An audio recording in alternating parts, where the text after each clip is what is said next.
Hey guys, it's Phil coming at you with another video. I know I just made a video recently, but I wanted to get a message out to you guys because I've been seeing a common theme and a common question coming to me that I wanted to address. Before we get into that, we had 7 people pass in the last 5 days, which is freaking awesome to me, and they are as follows. We have Sammy A, Kia R, Jenna W, Deanna B, Wayne W, Sharista B, Emily R. So that's really, really cool to me that even in such a short amount of time, we have such an impact and are reaching a lot of people. So a common theme that I'm seeing a lot is people saying I have a lot of experience in the field, or I failed the exam X amount of time, or people have telling me that I should be studying in a different way than I currently am. And all of that is just extra noise that is taken away from you. So my challenge for you all is to identify at least one thing that is in your current life or in your current mental status or in your current self-talk to yourself that is actually bringing you down or taken from you in this attempt. Because way too often it's easier to tear ourselves down, critique ourselves to the fact where we are almost paralyzed or immobilized on passing this exam when we actually just stopped and reflected and said, what positive things am I currently doing and what things can I get out of what I'm doing? And this is a learning process, and I'm not trying to shoot for perfection. I'm not trying to perfect anything, but the way that you talk to yourself and the things that you tell yourself are going to almost directly correlate to how you do on the exam. A lot of times people will say, Phil, I've been in the field like 10 plus years and I've not been able to pass this exam. I feel like my experience is taken away from my ability to pass the exam. Don't stigmatize yourself or bring yourself down for being in the field and not taking the exam as soon as you wanted to, or that expectation that you have to take it as soon as you pass. That is not entirely true. We have people that have been in the field 10 years, 15 years, 10 seconds, and there are common themes that they believed in themselves, they trusted themselves, they found resources that actually worked for them and not what other people said would have worked for them, and actually directly sat with themselves and said, what do I need and what is currently stopping me? Because the self-talk and all these outside things are directly correlating to us not doing as well as we possibly could be. So whether that's your physical health, whether that's something going on outside of the exam attempt, maybe you have some family issues, maybe you have mental health, things that are going on, but take that extra time and reflect and sit with yourself and say, what am I currently doing that is positive in my life? And what are the things that are not so positive in my life that if I reduce those or cut them out, I might actually be able to soar higher than I ever thought I could be doing? And that's the thing, is we often don't sit with ourselves. We often don't reflect on ourselves. We often don't give ourselves the time that we need to be able to succeed or actually propel ourselves further. And I actually experienced this week as well. I had a lot going on, presented at a conference. Something at the conference happened that wasn't the best thing for me. I lost my laptop charger, so I wasn't able to do a study group and a whole bunch of stress. And I sat down and said, Phil, how much positive is actually going on in your life that could actually overshine this small little glimpse of negativity? And it was kind of humbling to me because I was like, the impact that I have is more than I ever thought I would. And one small charger is not going to delete all of that. So I had to literally sit down to myself and say, Phil, you're doing too much right now. How about you take an extra night off and just read? So I just sat there and read a book. I know I said I'm not that big of a reader, but if it's a topic that I'm super interested in, I'm currently reading Shoe Dog, which is a book about the creator of Nike, Phil Knight. So I gave myself that extra little bit of time that I normally would not have given myself to recharge. Now I feel astronomically better than I would have if I would have just not done that and just buckled down and sat through it. And a lot of times, as social workers or professionals, we buckle down, we stop ourselves from actually propelling further and actually getting to our goal quicker than we could have possibly done if we took a break or were more kind to ourselves during that process. So that's the thing, is you have to reflect with yourself. Is what I'm currently doing positive enough for my situation to get me to where I want to go? But it can be, as long as you are listening to what you need and not what everyone else is telling you that you should do for your situation and with your situation. And as I said before, there's always going to be people trying to throw their style, what they think is best for you, for your situation. And there are people that are gunning with you and people that are gunning for you or trying to get something from you or trying to benefit from you in some way. So beware of that. But in this particular video, I'm going to have a recording of a study group that I previously did. It's going to be me directly interacting with people that either weren't successful in passing the exam or they were feeling anxious about them going into the exam and being able to take it. And that is the thing, is I feel like it's more impactful when we hear about other people's experiences because it can be validating and enlightening. But before we get into that, I still do offer individual tutoring. So if you're interested in that, my email is berda24@gmail.com, and be wary of that my schedule typically books out 2 to 2.5 weeks in advance. And my upcoming Sunday study groups are as follows: 8:18, client interventions; 8:25, stages of grief, Maslow's and conditionings; 9:1, how to overcome test anxiety; 9:8, DSM-5 adult; and 9:15, DSM child. And if you're still rocking with me and still listening to this, I am doing a free study group tomorrow, 8/17 at 6 p.m. Eastern Time. So how you get that information is go to my Facebook page at Fill in the Gaps LLC, and I will post the link to that session tomorrow morning. So be aware, mark your calendars, and that is a way that you guys will be able to directly interact with me and get your questions answered or anything like that. But without further ado, guys, if you have any questions, any comments, or anything, my email is berda24@gmail.com. Put a thumbs up on this video if you like it, and put a comment down below with any feedback. But I'm out of here, guys. Take care of your guys' self, and peace out. Okay, so ask your question again. Do you have any suggestions about how often, how many days per week, and how long per day you should be studying prior to the exam? What's your schedule look like right now? I work from 8 to 5. Um, also have 2 children, a husband. Okay. So have to fit all that in as well. Mm-hmm. So that's no set schedule, but yeah. So in your current schedule, where do you see studying being able to fit in? Um, Saturdays and Sundays are good days. Sundays typically after church, that'll be maybe like after 12 or 1. Anytime Saturday, or in the evenings after work, of course. Okay. How long can you typically keep focused That's a when good you're question. studying? Maybe about like after about an hour. Okay. Yeah. After an hour, After, you kind of lose yourself. yeah, it's like I'm just calling out words. So I think you found the amount of time you need to study. Maximum is an hour. Right.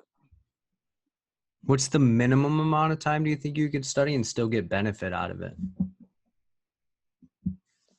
I think that's an hour as well, because I've tried to like study like for maybe 15, 30 minutes, and I always seem to be studying longer because I want to get like to a stopping point or something like that. So I think that that'll be an hour as well. I think we So have the amount of time. yeah, but then it seems to be difficult to retain a lot of information. I don't know if I'm focusing too much on memorizing than, as opposed to, I'm not sure what my barriers are to actually retain the information. I do have my anxiety is just out of the roof. That's one reason I know, that one thing that contributes to it, um and just having to take it again or having to fail it again, because it seems like I talk myself out of passing it before I even get to that point to take it. Okay. So I'll go to the first point and then the second point. So how are you actually studying? Like you said, you don't feel you're retaining it. What does your study schedule or study regime look like, if you will? I actually don't have a set one. Like, I just study when I can. Mm-hmm. But like I said, when I do study, it's like I try to do at least 3 days a week. And like I say, usually I've tried to study longer than an hour, but maybe like I said, the hour I've noticed that going past that is not beneficial. Um, and just remembering like the different the part I do the worst in is human behavior. Um, that's usually the part I do the worst in, but I don't do I don't get like all of them right in the other parts either. Good. But I just have the hardest time. I think with the theories and the interventions and differentiating. My current job, which um, I work in the outpatient substance abuse and mental health clinic, and I help Mhm. out with the intake process.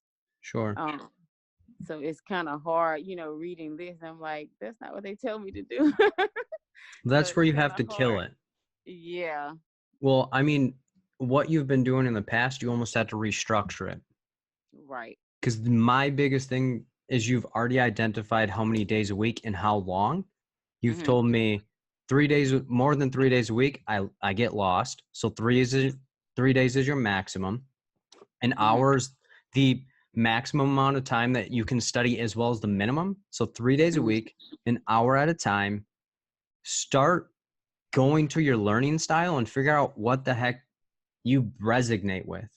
So for Mhm. example, if you're trying to read something and you can't remember it, reading's not your learning style. You're not a like tactile visual learner.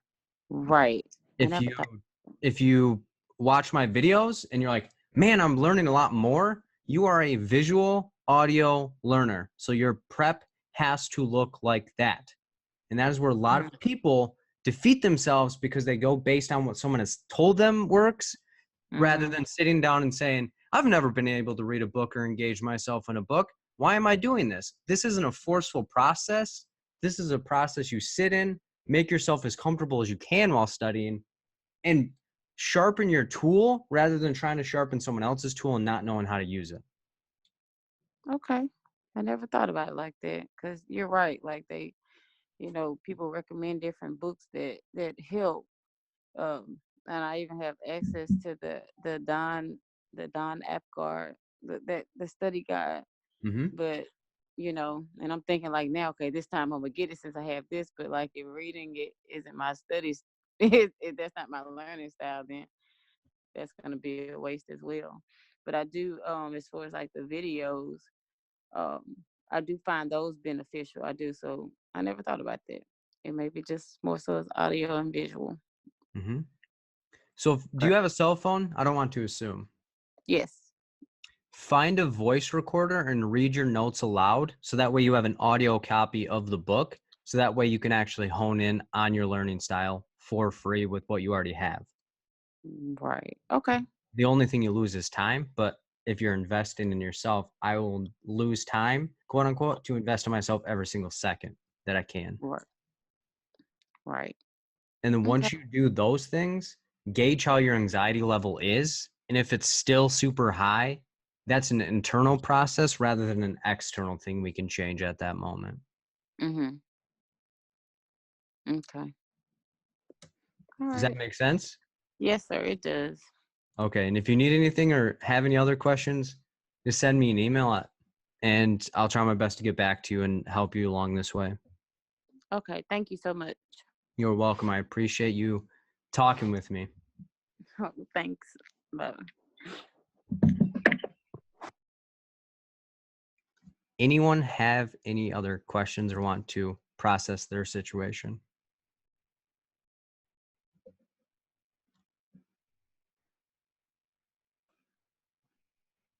Okay. Feel free to unmute yourself.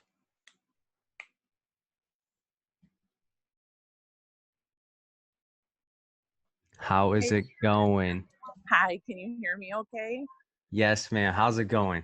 It's going good. Thank you so much. I know I've been kind of crazy emailing, so I apologize. I'm having a lot of anxiety about retesting soon and kind of get impulsive and shoot an email out very quickly. Mm-hmm. But that's okay.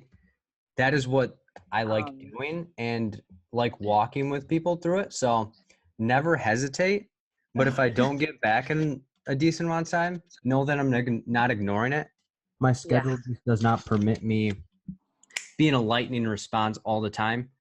But like, walk me through the process a little bit, because not everyone has been in the email correspondence. So explain your situation a little bit. Okay, so I took the test and I missed by 2 points. So as everyone who knows who's failed, it's devastating. It takes a lot of courage to retest. I used TDC and social work test prep originally. I don't think I used TDC, which is called the Therapist Development Center for anyone else. I don't think I utilized it as much as I should have. So this time I've been really using it. I was probably studying kind of, I wasn't studying.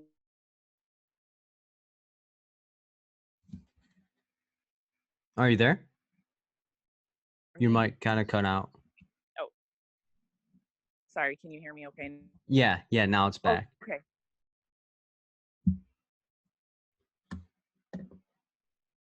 Thank you. So, long story short, didn't use TDC as much as I should have. Probably focused on strategy more than content.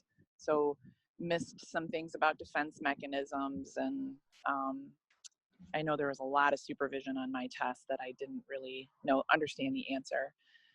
So fast forward, I've been using TDC. I did their mock exams, and I did great on a lot of the situational questions, but there was a lot of like instant recall thrown into their exam. So they said, if you don't get a 75% on this test, you should reschedule. Of course, I got 74%. So really, I've honestly just been in this rut of anxiety and nervousness. I purchased the ASWB test to retake that Monday. I'm going to my local library, and I'm just going to zone out and take it and see what my results are to kind of guide me on if I feel like I'm ready or not. But I did allow them to really just get in my head. And, of course, that added to my anxiety of, you're not ready. You're not going to pass this. You're going to go in and you're going to fail again. So that's kind of where I'm, of course, using my CBT skills to try to get out of it, and it's not working so much. And that is where I often will say, let go. And that is just not let go of the situation. This is also let go of what you think should be happening and where you think you should be in the realm of things of what is going on. So if somebody tells you, I don't think you're ready, I would just let that go and let them go out of my life. Because if someone is negatively trying to impact my situation and I need people that are positive, well-oiled machines, I'm not going to surround myself or listen to other people on the outside of my situation that aren't as invested as I am. So if somebody was telling you, you're not getting this mark, it's going to lead you to failing, they don't know the exam you're about to get. They're basing it off of their view of what you're currently doing, rather than each test is independent of one another. And that is one situation of practice. And I'll emphasize that was practice. That is not going to dictate your performance. So after you let that go, I would gather all of the things that you feel that you need, whether that's supportive people, whether that's supportive information, whether that's just a peace of mind, whether that's taking days off while studying to recover yourself in the midst of what is currently going on. And then the third is going to be destroy, meaning destroy all of the old things that weren't helpful for you, destroy the self-doubt that you currently have, build yourself up, and subsequently go in and destroy the exam to add it to what you're currently doing in your situation. Because it's not a midst of allowing self-doubt and negative people to bring you down and make you question your abilities. Because there have been a lot of times, even through this whole movement of me helping people pass the exam, they said, he's not very helpful. He's just shooting for himself. He's not willing to give enough. He's not doing enough. And I just ignored the negativity so that way I can propel positive energy to have people have positive results. So if someone is negative in your situation and telling you, you can't do this, or you aren't able to do this, or you shouldn't be doing this because of X, Y, and Z, don't listen to that. And if it's you that's telling yourself that, let go of that, because that's something from your past and internal that is impacting your external. And if you are internally not grounded and internally building yourself up, your external is going to destroy itself anyway. It'd be like building a house on sand and someone putting water under your house. It is internally just going to absorb all of the excellent things you're doing. So that's a lot of times where we have done successful things. We are successful people. We are intelligent people. We are getting positive results and doing positive things within our lives as well as for other people. But at the end of the day, we never repair the things that fueled us negatively. So if you have a chip on your shoulder, quote unquote, or if you're building things up and it's under this self-doubt or things that I need to prove everyone wrong, or I'm just going to mold into whatever situation I need to get into, you have to be willing to stand on your own ground and say, I can do this, I will do this, and I must do this to get to where I need to go and take the people I need to go with me there. So if you're freaking out and self-doubting yourself based on what someone else has told you or previous experiences you had, let them go, because you cannot run 100 miles with 100 pounds on your back. It's damn near impossible to run 100 miles without that on your back, but it's going to be subsequently harder if you're self-doubting yourself the whole way and have a 100-pound weight on your back. So unless you want to be able to get to where you want to go, I tell people I need to get you so confident that you can run into a wall and think you're going to go through it. Because if you don't believe that you can actually do this, it won't happen. So those are my 3 little responses to your test being so close and people negatively attacking your prep so close to it being there. Like the practice exam and practice test and practice questions and practice examples are just that, practice. They are built to get you in the right mindset and navigating the questions in the way that we think it is structured. And even then, your exam is going to be totally different. Like the ASWB practice exam can have one set of questions, and then you walk into the real exam, and it's totally different. It's not back in college where it's like, I'll take the practice test. It has similar questions, and if I know the answer, I'll be able to navigate that. It's no. Each question is different and independent from the others, as well as every client you see in practice. You can have particular diagnosis and similarities about that, but the way you treat that person is going to be totally different than you treat somebody else based on the presentation of what they're bringing into you, just like each question. So that is where we have to respect ourselves and the test enough to give it as our best shot as we possibly can. Does that make sense?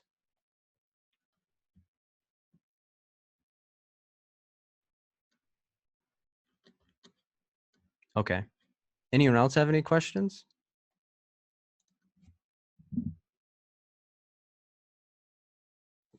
All right. So I'll work on the questions on the screen.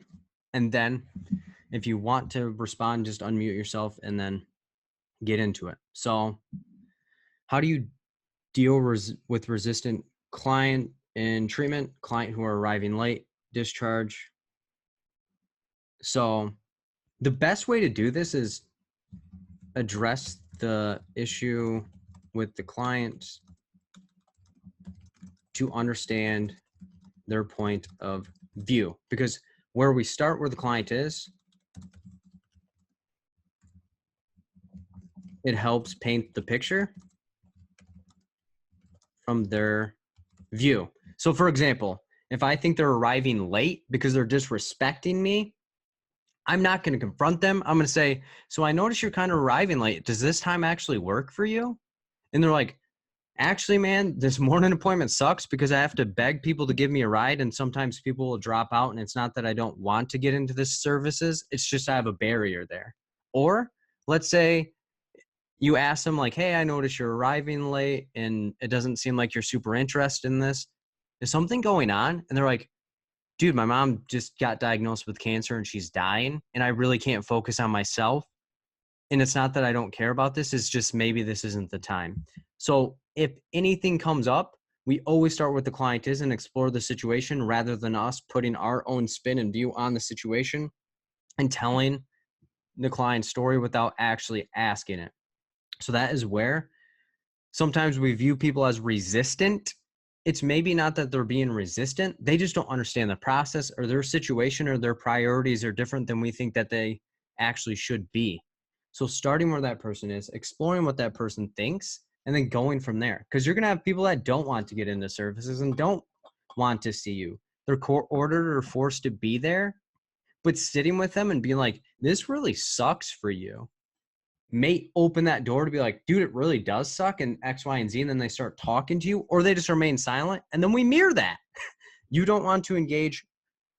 I won't engage with you. I'll prompt you and say, if you want to speak, then this is the thing. This is your time. I'm here to sit with you. And then you just wait for them to respond. It's not that we don't care. It's that we are investing in as much stuff as we currently have done.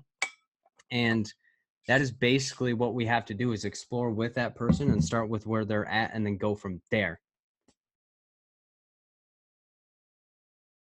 Okay, so somebody asked, in a continuation to this, so we'll call it 3B.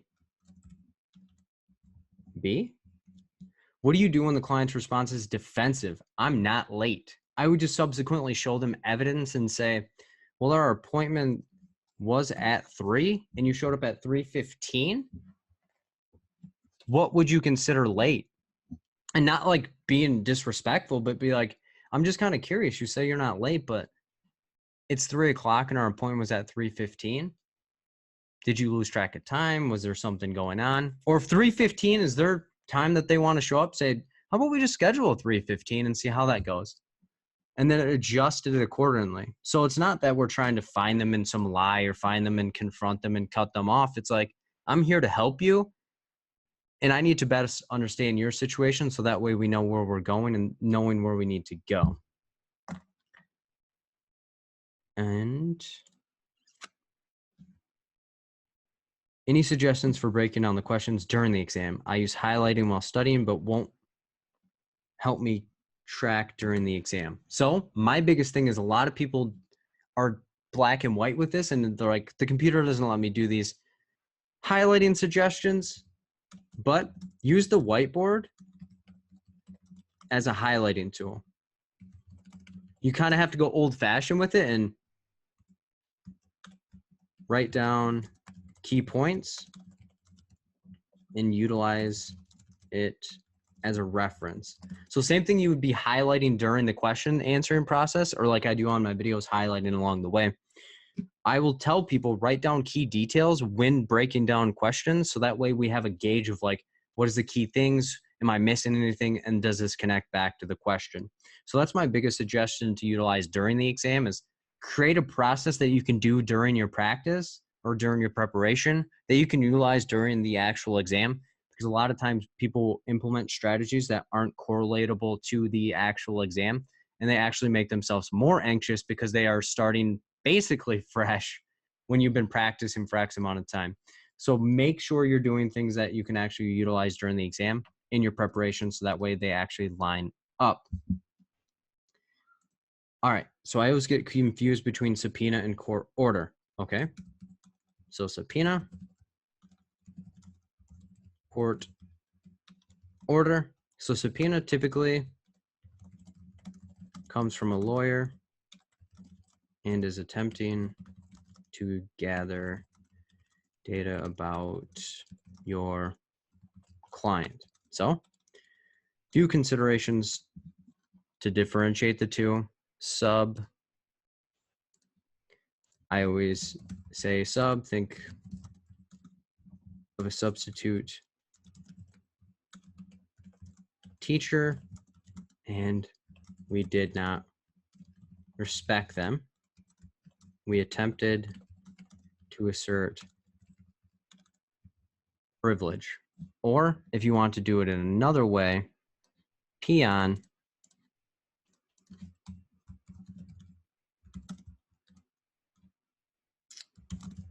think of someone we do not respect and do not listen to. We attempt to assert privilege. So if you are following me, the subpoena is the one that we're going to be able to assert privilege. So the process when you get a subpoena is going to be as follows. it's going to be automatically asserting privilege. And what is asserting privilege? Asserting privilege is saying I can't confirm or deny that this person is an actual client here. I'm not telling you information. Peace out. So step 1, assert privilege. 2, we are going to contact the client to inform them.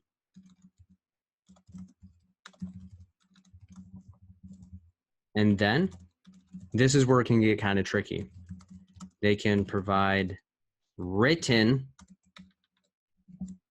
consent,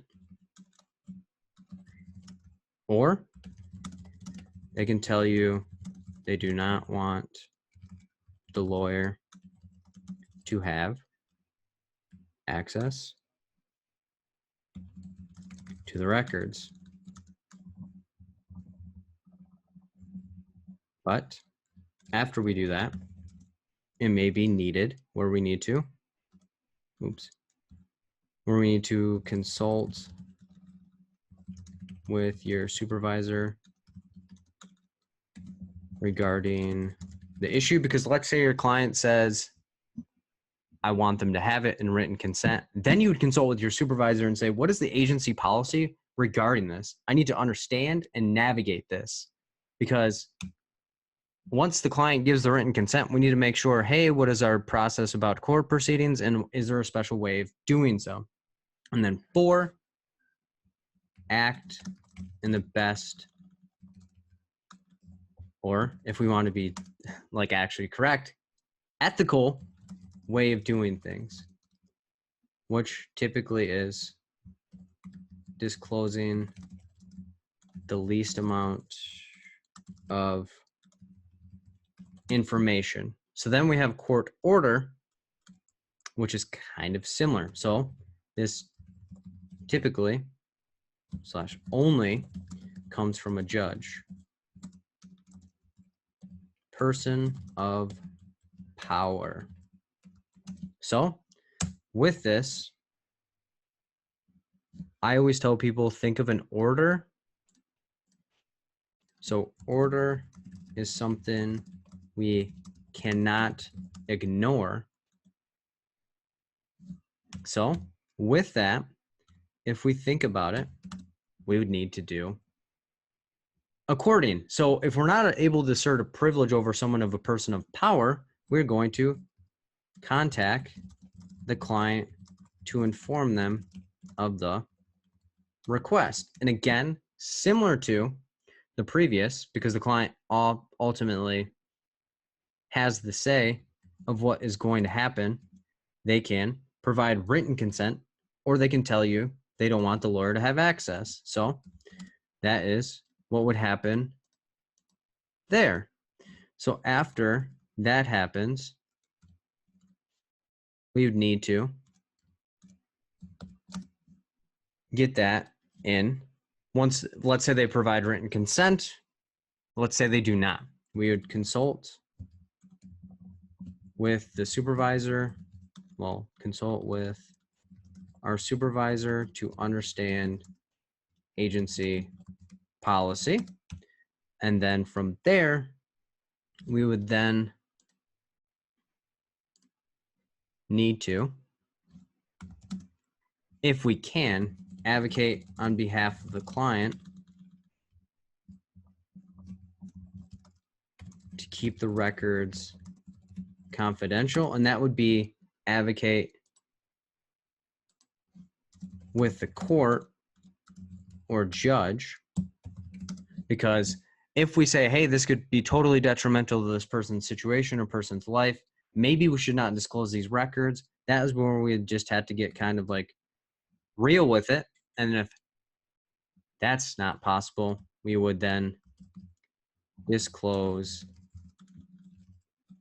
the least amount of information to the court to satisfy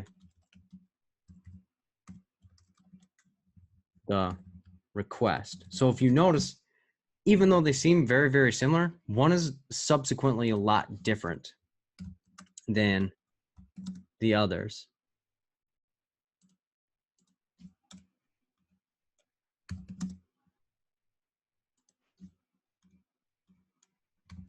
So that is how you would look at that kind of concept.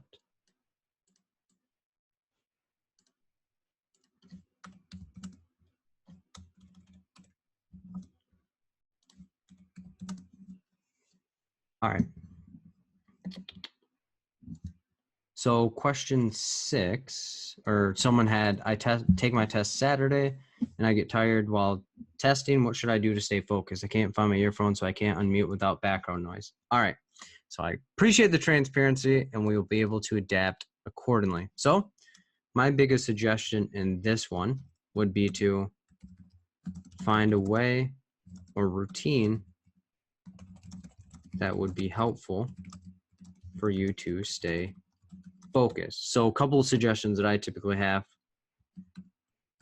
fidget with something, aka marker during the exam. Maybe this is tapping on the desk. Maybe this is like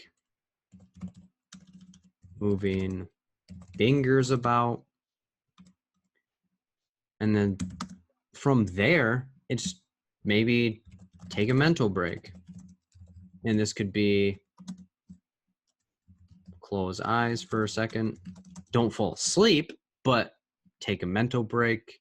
Close your eyes, whether this is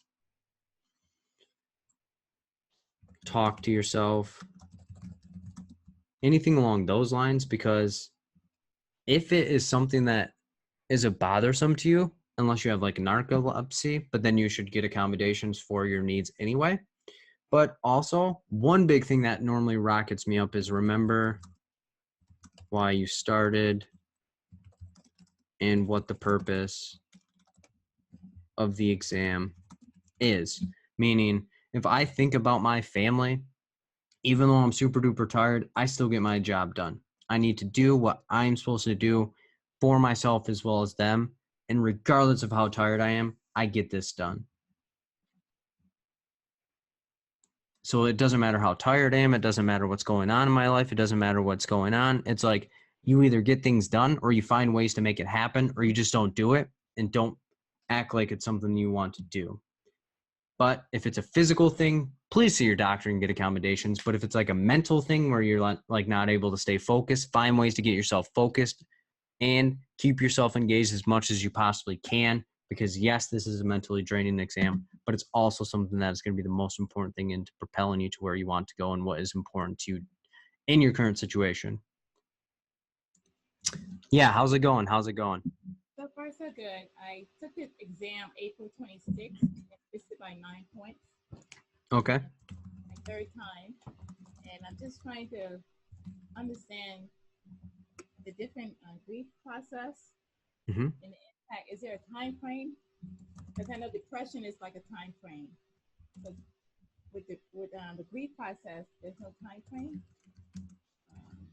No, because people can jump in and out of the different processes. Because think about it. Someone could be in denying it up front, or people could instantly jump into the anger stage anytime it comes up. So for example, let's say I'm suppressing the thought of the loss. Let's say it's a breakup, for example, and I'm not thinking about the person. I'm like kind of denying it. And someone brings it up to me, I might instantly snap into anger and then start then feeling depressed because I'm snapped at somebody based on the anger. Or if I think about something or hear a song that was during the relationship, it may jump me automatically into the depression. But other times I'm accepting it, but then other times I can go back to denying it. So it's not a particular time frame because people are so uniquely programmed based on the way that they grieve and the way that they process and cope with things. All right, thank you. Yeah, you're welcome.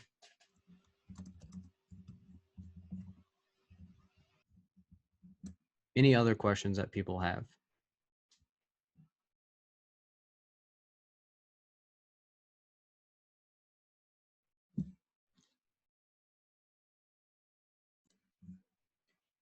Okay.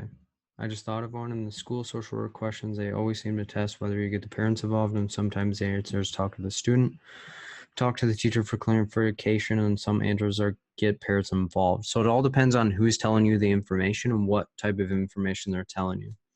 So for example, if the teacher is telling me the information, I'm not going to go to the teacher for clarification. And if it's around abuse and neglect, I'm not going to go to the parents for clarification if the teacher is the one that's telling me it, because the student could potentially be put in danger. But let's say the parents are telling me the information and they're saying they're having problems at school. I need to connect with the school personnel to see what they're saying, and then I can go to the kid with a concrete full picture of information prior to then assuming anything. But let's say the parents are coming to me, it's not involving the school, or they're having issues at school as well as at home, then I would go to the student first, because then I have a picture of what's happening at school, picture of what's happening at home, and then I need to talk to the kid. So it's all depending on who's telling you the information, what information they're telling you, and what is the potential danger of going to the other parties involved in the situation. So the exam isn't as black and white as we'd like to think, but it's also very, very interesting to think. So key takeaway is it all depends on who is telling you the information and what information are they telling you, because in the scheme of things, even when any other situation, if someone's telling you a piece of information, we have to understand why are they telling us that piece of information and what purpose is that information have in that situation. So it's all about what's being presented, how do we have to react to it, and at what consequence to someone or someone else. So that's how you'd look at school situations as well as other clinical situations as well.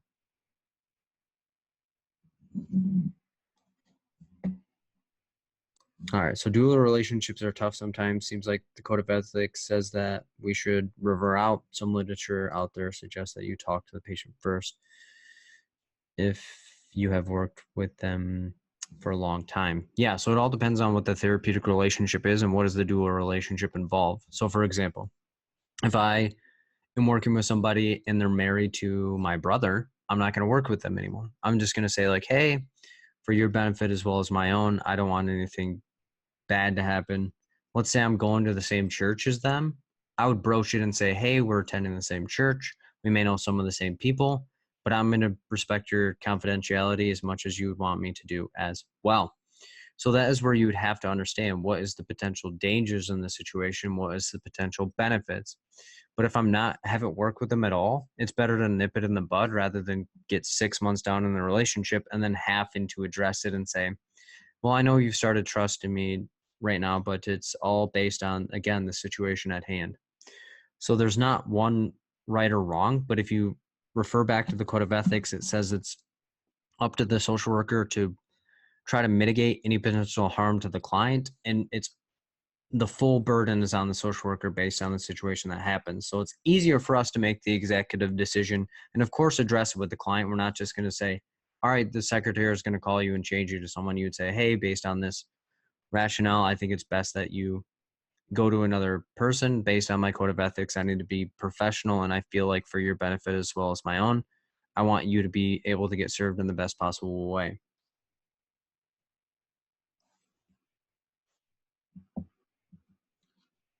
What is the most common reason out of home placement? I'm not sure. What are the most common reasons for out of home placement or report right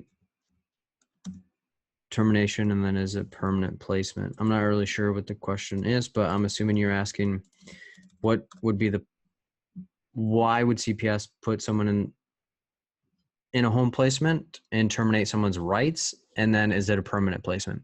So that system is often based on a tier system and based on the engagement of the parents as well as what progress they're doing and what is the situation and the amount of exploitation or potential abuse and neglect in the current situation. So that's where we always want to assess each situation and make sure that we give it the common respect that it is.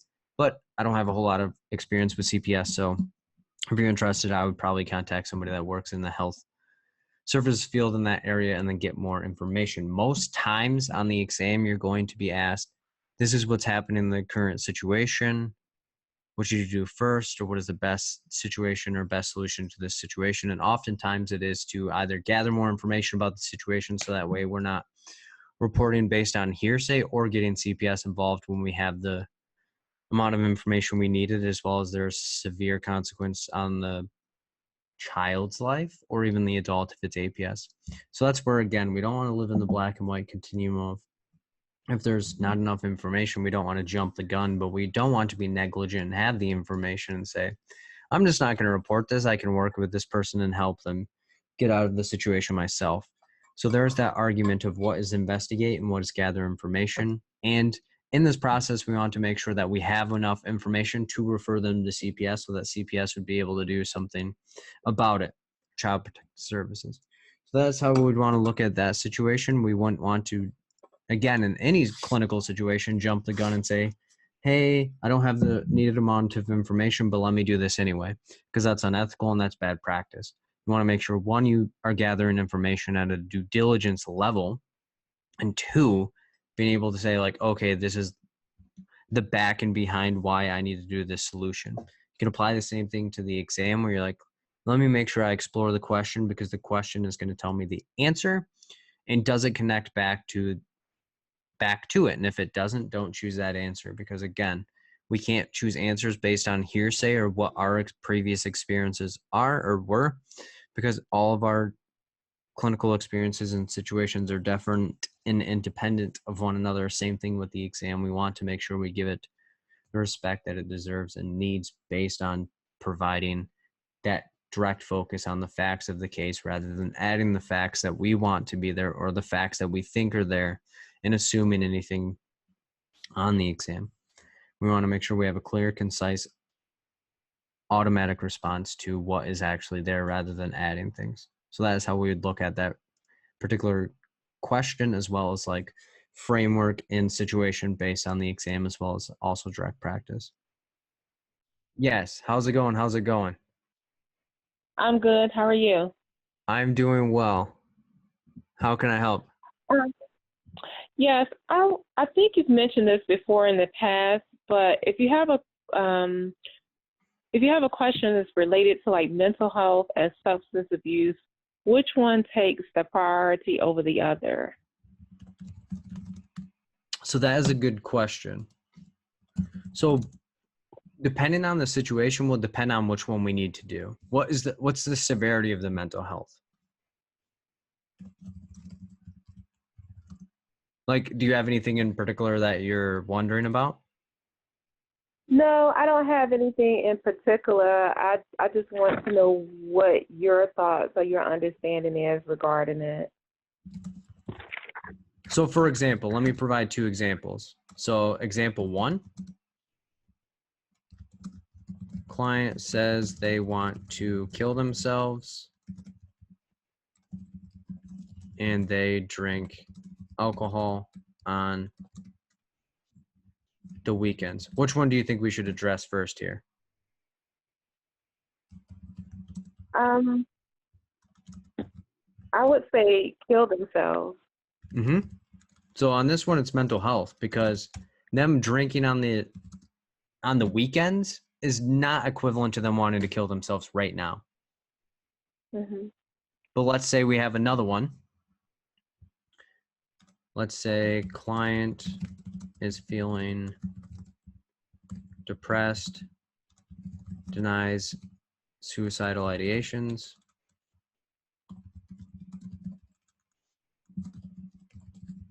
is homeless, and is smoking crack daily. In this one, which do you think we should go first? I would say probably the substance abuse. Mm-hmm. Do you see what I mean? Yes, I see now. Because it's Okay. not as black and white as we'd like to think. So for example, a lot of times people will say medicals first, substance use is first, and then we address everything else next. But let's say Okay. someone has a common cold and they're drinking alcohol once a month and they're hearing voices that tell them to hurt people? Which one do you think I'm addressing first?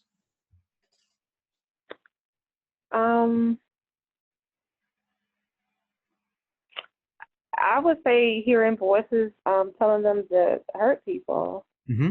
Which would be mental health over the substance use Mental health. situation. Yeah. Right. You see what I mean? Like a lot of times people will pump this. If you see this, choose this answer. If this is the case, do this. And that's not how practice works, and that's not how the exam works. Okay.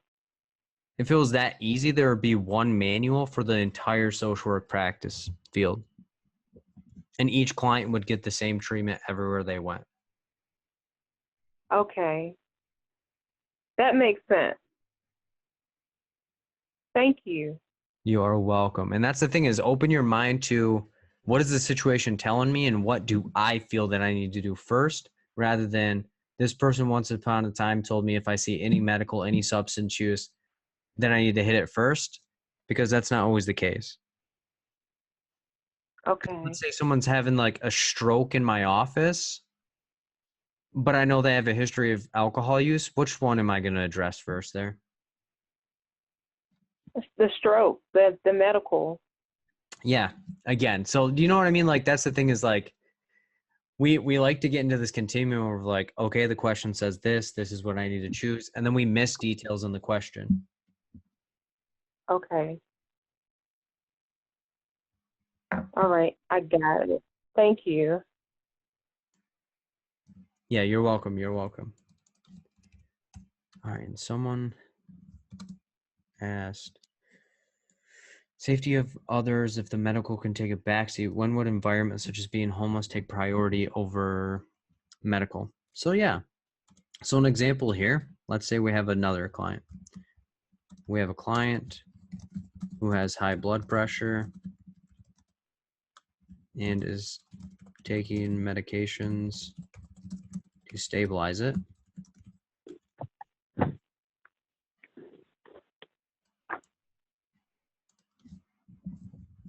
It is homeless